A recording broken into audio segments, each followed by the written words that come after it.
قالوا يا موسى إنا لن ندخلها أبدا ما داموا فيها فاذهب أنت وربك فقاتلا إنا هاهنا قاعدون. وہ بولے کہ موسیٰ جب تک وہ لوگ وہاں ہیں ہم کبھی وہاں نہیں جا سکتے، اگر لڑنا ہی ضرور ہے تو تم اور تمہارا خدا جاؤ اور لڑو، ہم یہیں بیٹھے رہیں گے. قال رب إني لا أملك إلا نفسي وأخي فافرق بيننا وبين القوم الفاسقين. موسیٰ نے خدا سے التجا کی کہ پروردگار میں اپنے اور اپنے بھائی کے سوا اور کسی پر اختیار نہیں رکھتا، تو ہم میں اور ان نافرمان لوگوں میں جدائی کر دے. قال فإنها محرمة عليهم 40 سنة يتيهون في الأرض فلا تأس على القوم الفاسقين. خدا نے فرمایا کہ وہ ملک ان پر 40 برس تک کے لیے حرام کر دیا گیا کہ وہاں جانے نہ پائیں گے اور جنگل کی زمین میں سرگرداں پھرتے رہیں گے، تو ان نافرمان لوگوں کے حال پر افسوس نہ کرو. وَاتْلُ عَلَيْهِمْ نَبَأَ ابْنَيْ آدَمَ بِالْحَقِّ إِذْ قَرَّبَا قُرْبَانًا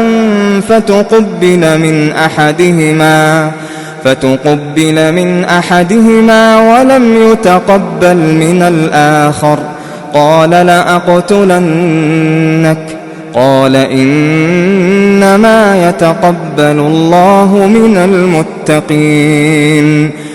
اور اے محمد صلی اللہ علیہ وآلہ وسلم ان کو آدم کے 2 بیٹوں حابیل اور قابیل کے حالات جو بالکل سچے ہیں پڑھ کر سنا دو کہ جب ان دونوں نے خدا کی جناب میں کچھ نیازیں چڑھائیں تو ایک کی نیاز تو قبول ہو گئی اور دوسرے کی قبول نہ ہوئی، تب قابیل حابیل سے کہنے لگا کہ میں تجھے قتل کر دوں گا.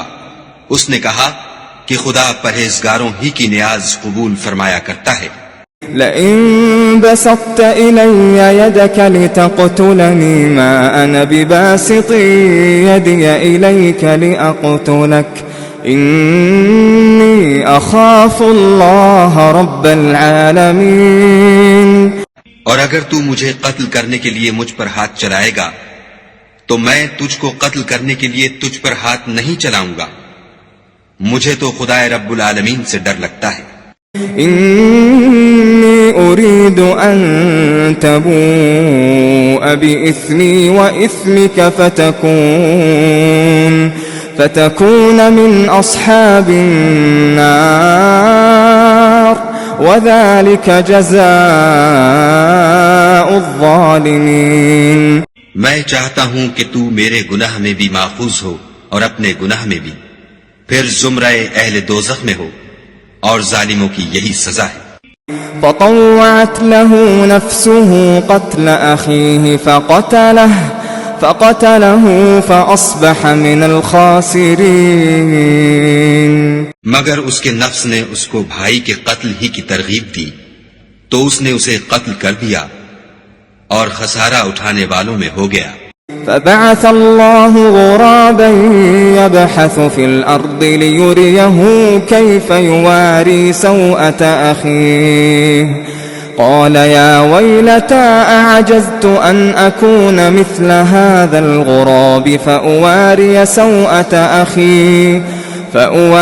سوءة أخي فأصبح من النادمين.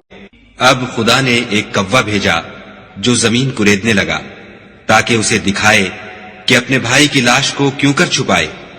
کہنے لگا اے ہے مجھ سے اتنا بھی نہ ہو سکا کہ اس کوے کے برابر ہوتا کہ اپنے بھائی کی لاش چھپا دیتا.